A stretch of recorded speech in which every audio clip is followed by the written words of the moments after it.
Hey guys, welcome back to Movie Reviews.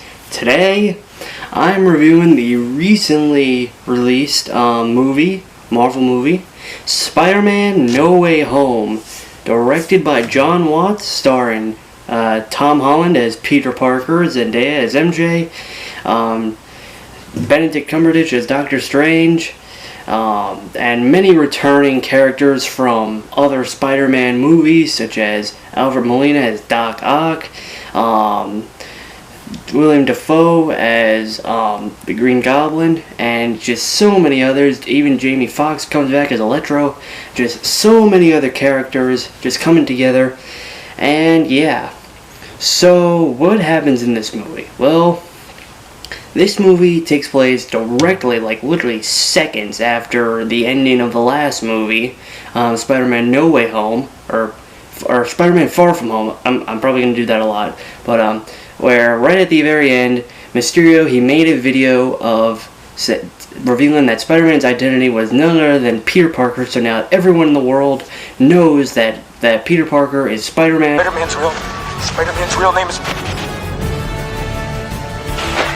Spider-Man's name is Peter Parker. What the? And just as Peter hears this, him and MJ are literally like right out in the middle of Manhattan. So immediately they run. They are trying to get the hell out of there. Just trying to get back home and just hide. So they do get home, and well, and it's actually really funny since they get home and Peter is trying to, change back, he's trying to take his suit off, and with MJ right there, and immediately Happy Hogan and his Aunt May, they barge in, and they think that him and MJ are having sex, which they're not, but it's really a funny scene. And then as soon as they turn the TV on, they see that there are news helicopters shooting live footage right outside their apartment. So yeah, the jig is kind of up, and all of them are arrested. And yeah, and even though despite there's really no reason for them to be held, the actual like interrogation scenes between all of them are really funny. So yeah. That's right, folks. Spider-Man is in fact Peter Parker. Listen, I did not kill Mysterio. The drones did. The drones that are yours. But luckily, with the help of lawyer Matt Murdock, they were able to be cleared of all charges. Although in terms of the legal problems, they are over, but in terms of them living in society, yeah, that's gonna be kind of hard because Peter Parker, he's not like Tony Stark or Hulk or really any of the other heroes. He's a young kid. He's still in high school. He's going to be a high school senior. So, and the fact that his identity was exposed like this, it's not that good for him. So anyway, as Peter, MJ, and Ned, they all just try to live their normal lives. And just go to high school, and apply to colleges. They all dream together of going to MIT in next year, and they all apply hoping that they get in. But sadly, as more and more denial letters for all of them come, or more and more rejection letters come, and eventually even MIT rejects them due to the circumstances of all of them being involved with Spider-Man. So all of them are really sad, and as a result, Peter, he really blames himself because his friends, they never really did anything. All they did was know that he was Spider-Man. So he really blames himself and feels guilty, and this makes him think maybe he should go to Doctor Strange and ask for help. So he goes to the Sanctuary Sanatorium, and he goes. And he talks to Doctor Strange to see, maybe he could do something where, maybe he can help him so that people can forget that he ever was Spider-Man. So immediately Doctor Strange, he says that since he doesn't have the Time Stone anymore, which he doesn't since he gave the original one to Thanos, which Thanos then destroyed after he snapped his fingers, and the one that they got back in Endgame, they Steve Rogers sent that back to the timeline, so yeah, there's no more time stone anymore. But he remembers a spell, a forget-me-not spell that can help make people forget that Peter was Spider-Man. Wong immediately says, no, don't do it, but, Doctor Strange does it anyway. So, they go into a room in the sanctuary where Doctor Strange begins to perform the spell in which he will make everyone in the world forget that Peter Parker is Spider-Man. But upon Strange telling Peter that midway through the spell, Peter then begins to make changes to the spell, saying to Strange, make certain people remember him, like remember his secret identity, like Ned, MJ, Aunt May, and the Avengers. But as a result, all the changes that Peter is saying and changing the spell, the spell begins to become more and more unstable, and until it becomes so uncontrollable that Strange literally has to restrict it into a box. The entire world is about to forget that Peter Parker is Spider-Man. Wait, everyone? Can't some people still know? That's not how the spell works. So MJ's gonna forget about everything we've ever been through? Stop tampering with the spell. Oh my god, Ned, he's my best friend. Oh, my Aunt May should really know. Stop talking!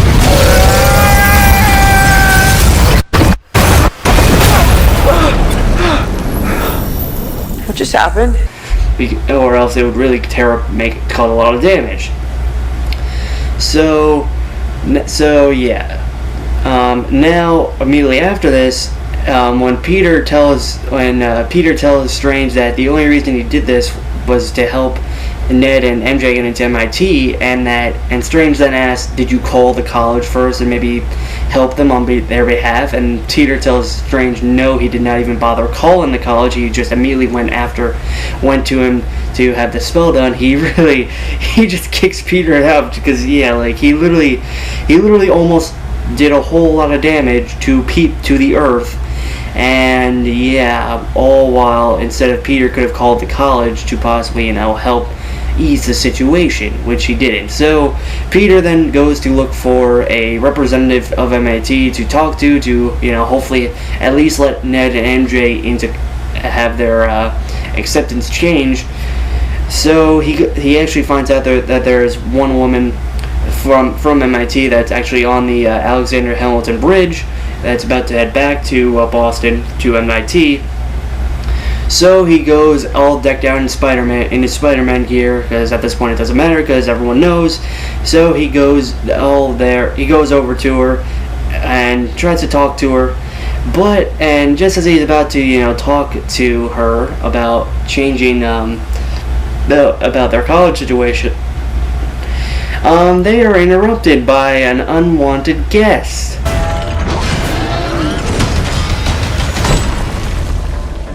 Hello, Peter. It is none other than Doc Ock. Yeah, played by Alfred Molina. Yeah, from Spider-Man 2. From Sam Raimi's Spider-Man 2.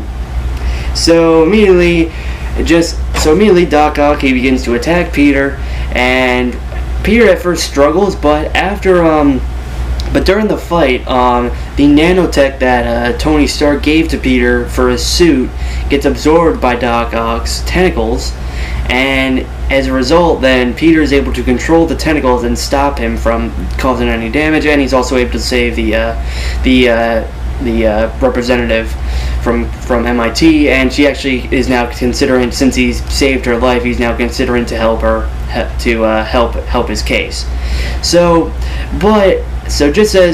But also during the fight, Doc Ock realizes that this Peter Parker that he's fighting is not the Peter Parker that he's familiar with. This is not Tobey Maguire Peter Parker. This is a whole different Peter Parker, which really confuses him. So just as they begin to go into conversation about what's going on, all of a sudden there's a creepy, despicable laugh that all of us Spider-Man fans are all well too familiar with. It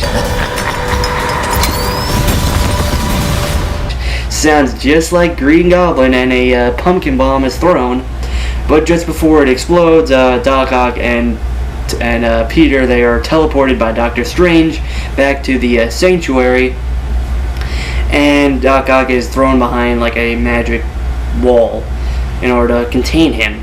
And Peter asks Strange what is going on, and Doctor Strange explains that when Peter messed up the spell to make everyone forget about Spider-Man, he actually changed the spell to make it so that it inadvertently changed the spell to make it so that people that know Peter Parker is Spider-Man get sent are attracted right to him.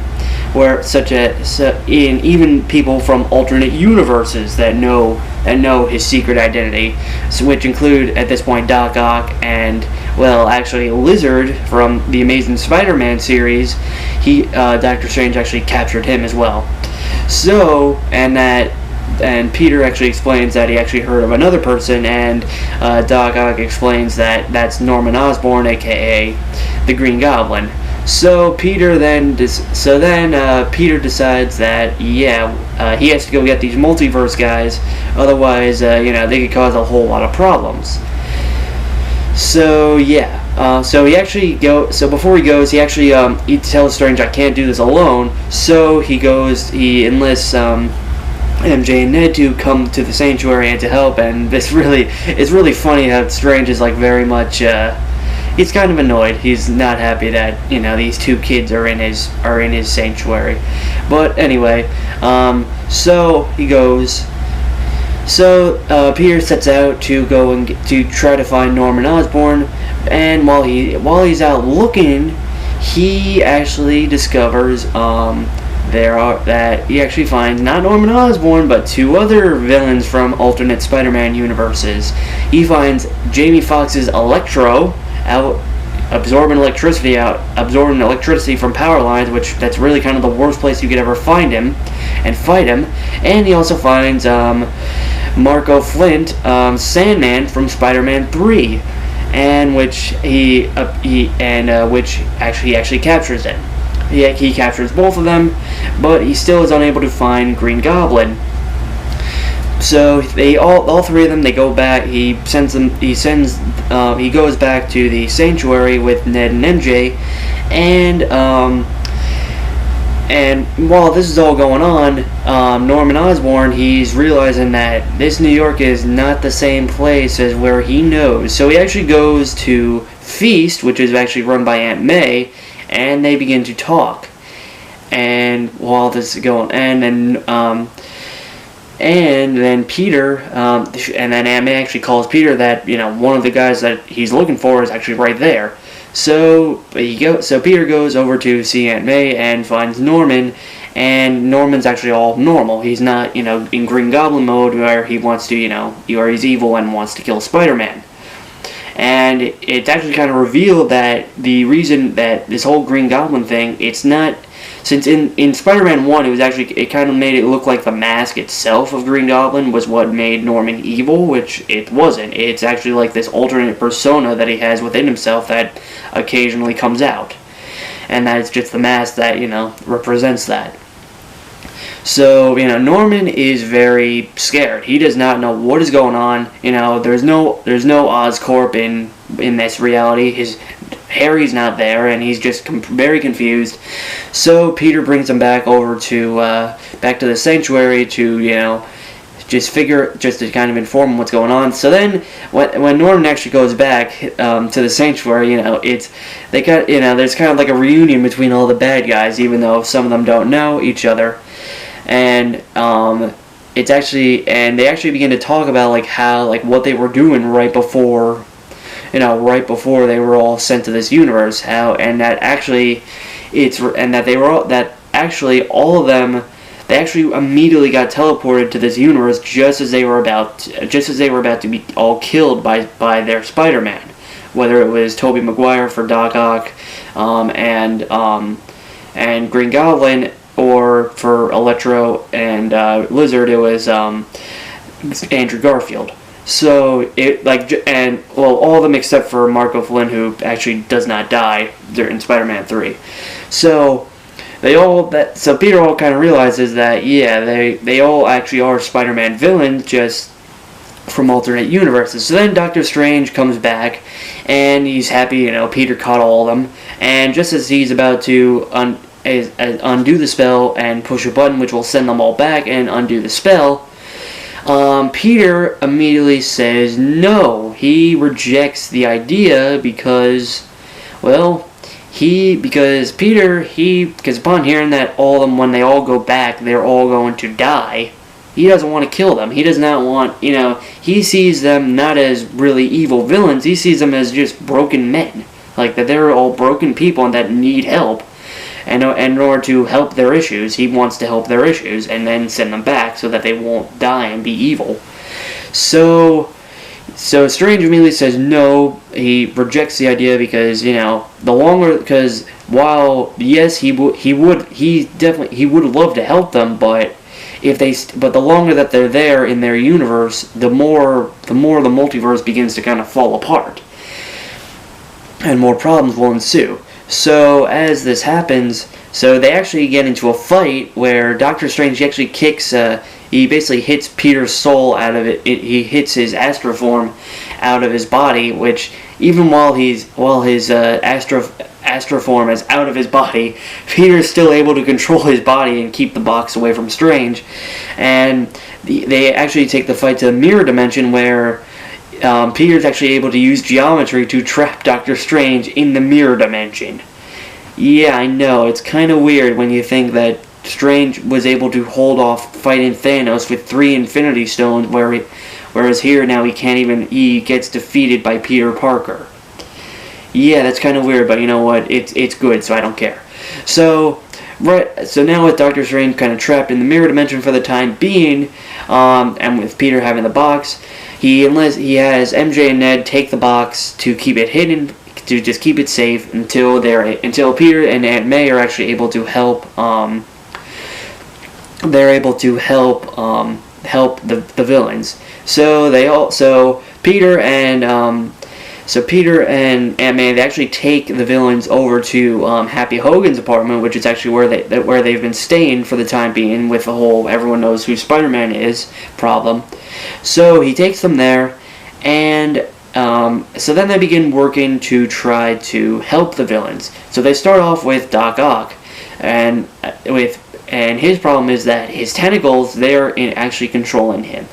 They are controlling him and making him evil. So they come up with a little implant, a microchip, to help him, so that now he has control over the tentacles, and now they don't have control over him. And actually, right after that, then he actually gives Peter back his nanotech suit. So then, next up, they begin making cures for Electro with his electricity problems, and also a cure for Norman Osborn to help get rid of the Green Goblin persona, and a cure for Sandman and Lizard to help, change Sandman, so he's not Sand anymore, and also to help Lizard so he's not a lizard anymore.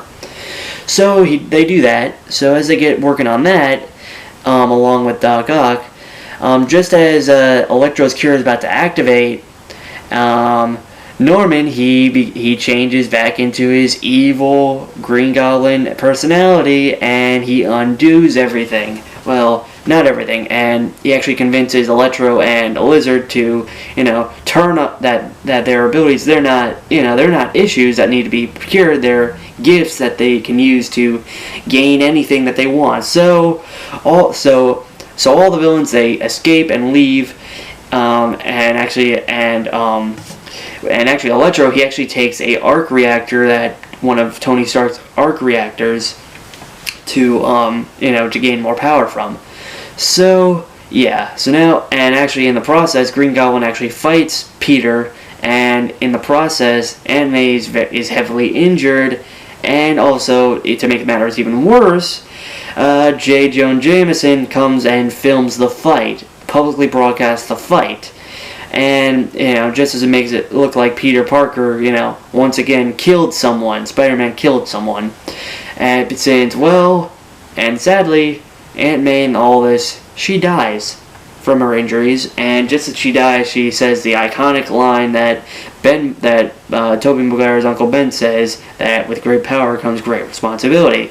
So Aunt May is dead, And in the process, as Happy, he tries to keep the paparazzi away and the police away from Peter. He actually sacrifices himself and gets arrested, and Peter is able to get away and hide. So while this is going on, Ned and MJ are there watching the live broadcast, and they see Aunt May get killed, and they can only assume that Peter is just absolutely broken from this. He's completely broken up from this, and they actually kind of find out that Ned, he's magical. He has magical abilities similar to Doctor Strange and other of the other magicians or the other wizards, and so he actually uses his magic to try to find Peter Parker.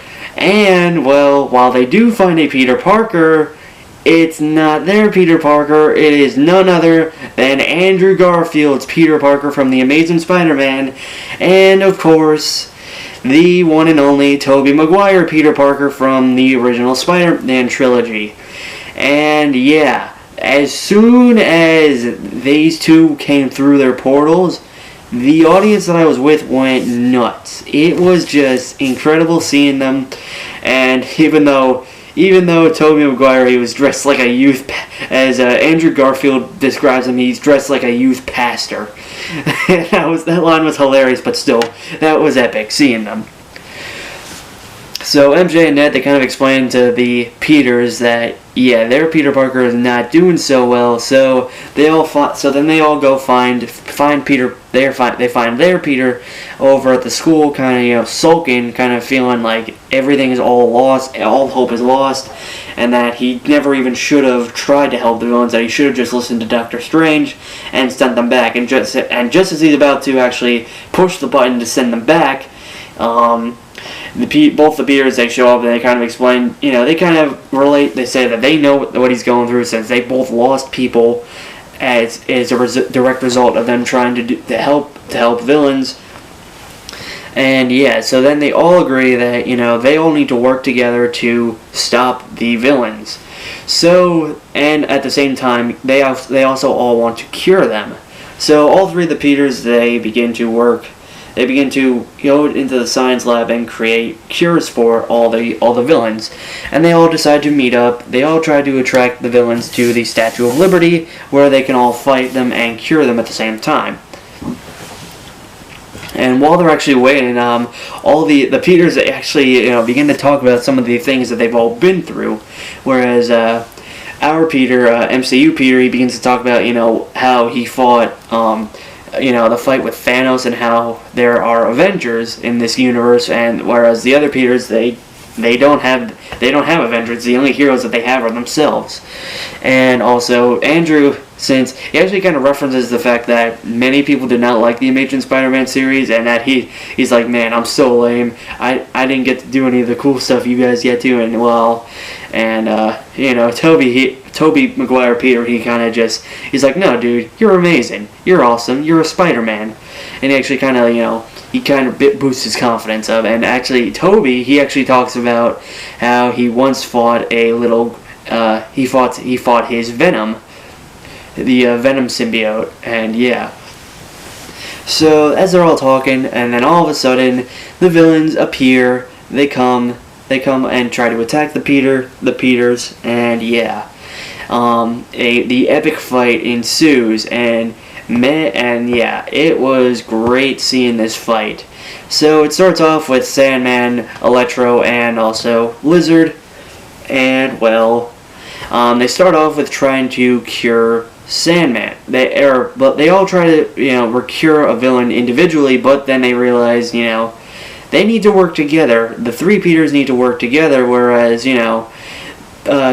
Tobey and Andrew, they don't really know how to work as a team, because they've always done their stuff on their own, whereas Tom Holland, Peter Parker, he knows how to work as a team, since he's worked as a team with the Avengers.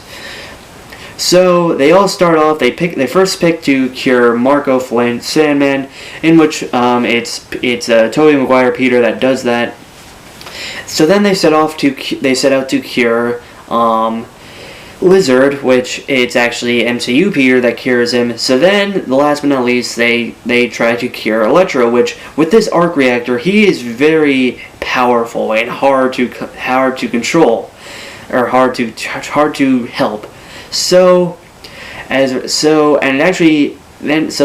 the three Peters, they are struggling, Doc Ock comes back, and he immediately looks like he's about to turn on the Peters, even though he's good, apparently.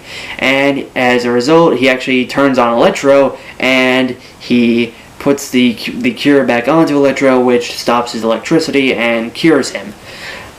So then, just as Tobey Maguire, Peter, and Doc Ock, they begin to say hi to each other, and kind of reconnect.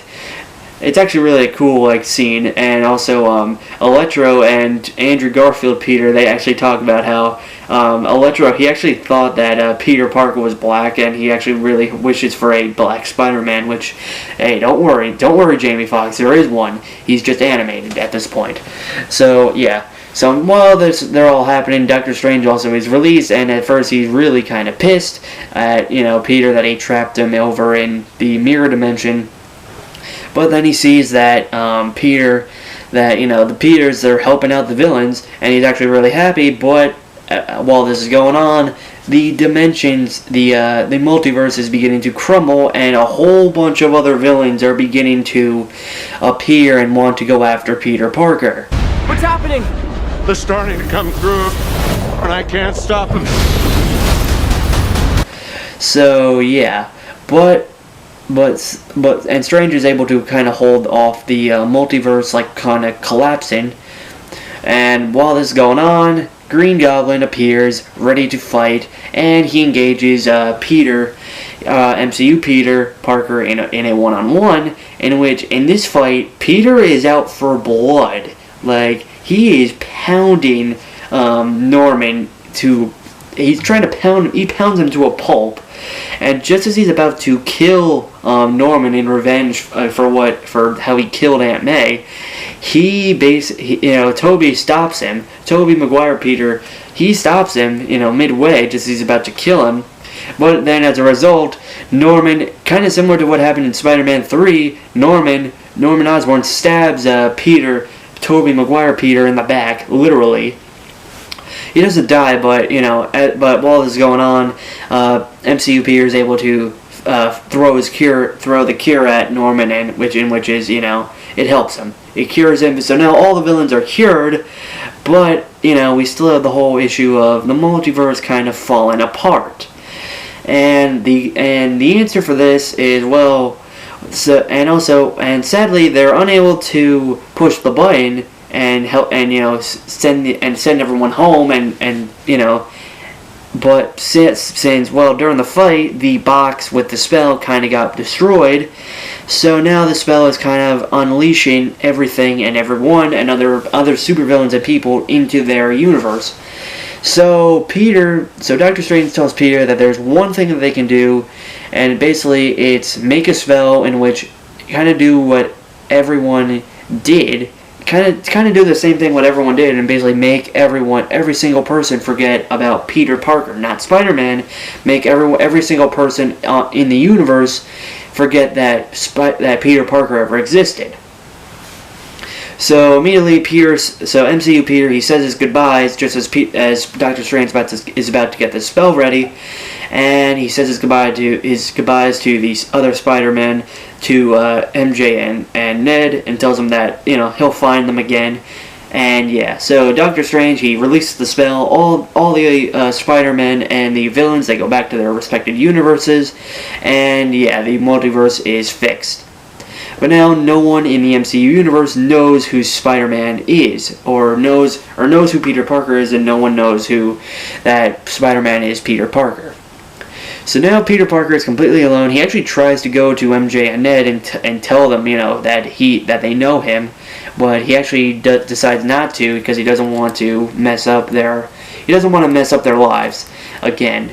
So yeah, and he actually goes to Aunt May's grave to her grave, and he talks to her, and he actually runs into Happy Hogan, who also does not know him. But yeah, so then Peter, he goes to, rent his own apartment and in the city, and he actually makes up a new Spider-Man suit, since now he does not have access to any of he doesn't have access to his former mentor's friend, his former mentor's his stuff. He doesn't have access to Tony Stark's stuff anymore, or any of the Avengers stuff. He's completely alone. He is now truly Peter Parker. And yeah, the movie ends right there. So it honestly, this movie is really good. It sets up. It is kind of a coming of age story for Peter Parker, since he really kind of is still at the beginning like this, little child, this little child Spider-Man, and then at the end he becomes, he kind of grows up, kind of accepting that, I have to do things for the greater good, not for myself. And also now he doesn't have, he's all alone. He does not have, he doesn't have Stark Industries or the Avengers or anyone. He's completely alone. So now, he's truly Spider-Man now. So now the mid-credits scene. Well, for all of us that were kind of hoping that, Eddie Brock and Venom would be in this movie, well, our hopes were kind of dashed when, well, they were not in this movie pretty much whatsoever, except for the mid-credits scene. Which, yeah, it's literally just them in a bar in Mexico for the whole time. That's where they were. And it's actually kind of funny because, Eddie, and Venom, they're kind of finding out about how this universe has a lot more superheroes. They find out, about the Avengers and Thanos, and it's really funny, but then, the spell is undone and both of them are sent home just as, Eddie and Venom wanted to see Spider-Man. But something happens, because a little bit of Venom is actually still there on the counter, and it's alive and moving. So yeah, there's a little bit of the Venom symbiote in the MCU universe, and well, I guess this kind of gives hope for the whole black-suited Spider-Man, which, honestly, I was kind of let down with this. I was really hoping that they would be in this movie more. I really was hoping that they would be in, especially with the whole, mid-credit scene for Venom Let There Be Carnage. Like, they really hyped it up, and Peter Parker, a.k.a. Spider-Man, a.k.a. the Spider Menace. But rest assured, dear viewers, we here at the Daily Bugle will not rest until we've uncovered the truth behind his web of lies. I'm Jay Jonas. Well, I guess with that, they really kind of dropped the ball on that. But, with this whole Venom symbiote now there in the MCU, it really opens the door for a lot of things, because they could really do a whole lot with this, besides the Black Suit Spider-Man arc, or movie, I should say.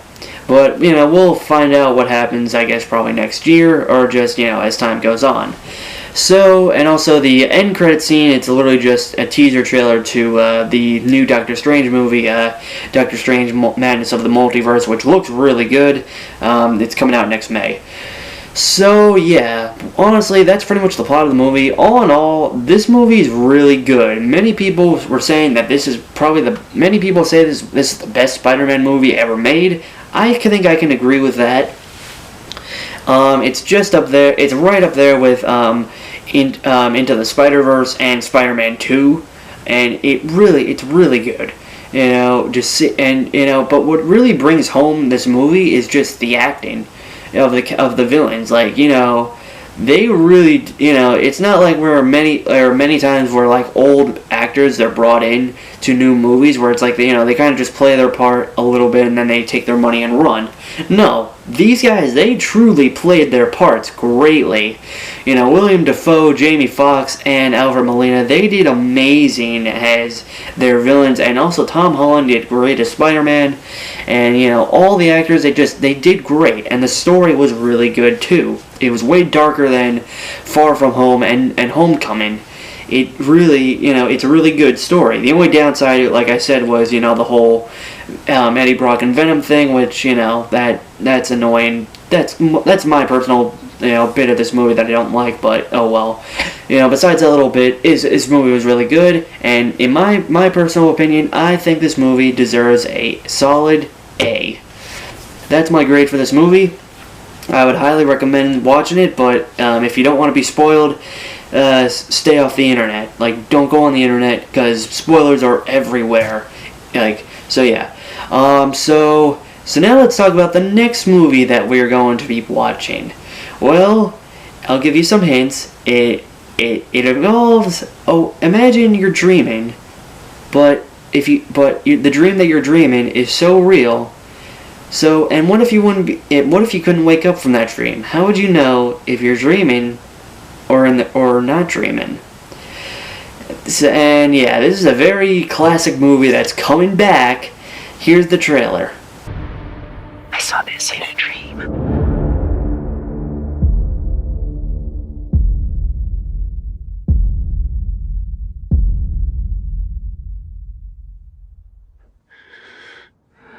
My dream ended here.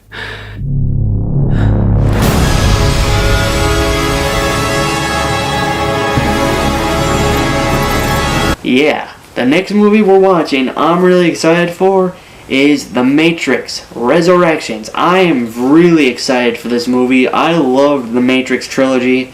And a lot of people say the first movie's amazing, but the last two movies kind of flop. But no, I disagree. All three of the Matrix movies are really good. I love them.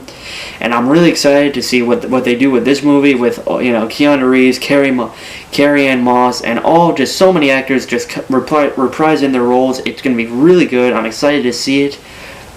And yeah, it's coming out in the next few days. So yeah, anyway guys, I'm ending this video off right here. If you all enjoyed this video, give this a like, consider subscribing if you're not, and cheers for you out. And I'll see you guys next time. Goodbye. It's over.